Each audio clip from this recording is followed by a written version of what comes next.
Arc 2. The Dark Mage's True Nature. It was long ago, in the 1200s, when Isis was born to a noble house in the Necho kingdom. She was truly one of the most talented and gorgeous members of her kingdom, and quickly rose to the heights of society. But it wasn't enough for her, because she wanted something higher, the estate and temporal nature of her earthly life. She wanted a will to power over things that exceeded what was rightfully hers, and thus her true nature behind that mask of beauty and artistic mastery of all arts began to show itself. She sought to become a god, without being one, and saw it as her birthright to have everything subject to her own will. And if she could not have it, she would rather make the world burn and everyone suffer in it. But rather than die of old age like many blasphemers and tyrants of old eventually did, if not killed, she found a way to extend her earthly life through the parasitic nature of dark magic. Through the parasitic nature of dark magic, the dark mage Isis could leech the life out of other beings, like a lich, and used it to extend her own earthly life indefinitely, until she was either killed or had nothing left to leech from. This went on for centuries, with the scope of her plan for domination being the scale of millennia, if needed, knowing she could not act too quickly. And through the ability to extend her earthly life indefinitely through the use of dark magic, it would also cost her something truly priceless, that being her own soul.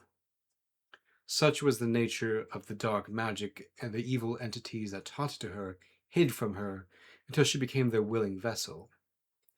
But it was not only her desire for absolute will to power and pride above all else that she became their willing slave, but also for these entities not being satisfied enough with the false worship, but also to have a body to exert their will in the world while they themselves were bodiless. And the only collective goal these evil entities had was the desire to fulfill their own pride and make everything in the world suffer and suffer with them, knowing they themselves would eventually meet their just punishment in hellfire, where they belonged. But in her impatience, she moved too quickly and the attention of the powerful adversaries from all around the known world, with the intent to permanently end her scheme, even if they could not see the entities behind it. Had it been up to Father Victor, who could see her true nature with his limited clairvoyance, he would have her spend the rest of her earthly life sealed away in a cell and unable to use magic ever again, to give a chance to repent of her evil even if she never would. At least that way Father Victor knew that she was given every opportunity to repent of her evil and therefore had no excuse before facing her eternal judgment, like he advised Yako to do with Isis's accolade Gumiho so many centuries ago. Such is what made Father Victor Isis's polar opposite. He was truly magically powerful, but also had the humility to see that he was not the center of the world, but that he existed not only for his own well-being, but also for that of other people. And through him, many would become better people and truly prosper in their whole person. And for this real love and seeking the good of other people is why Isis hated Father Victor most of all. And that was not literally God himself.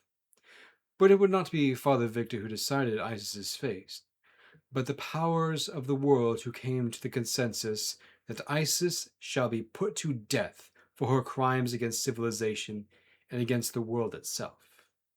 Only this time, if Isis was more patient in the execution of her master plan, she would take the whole world with her.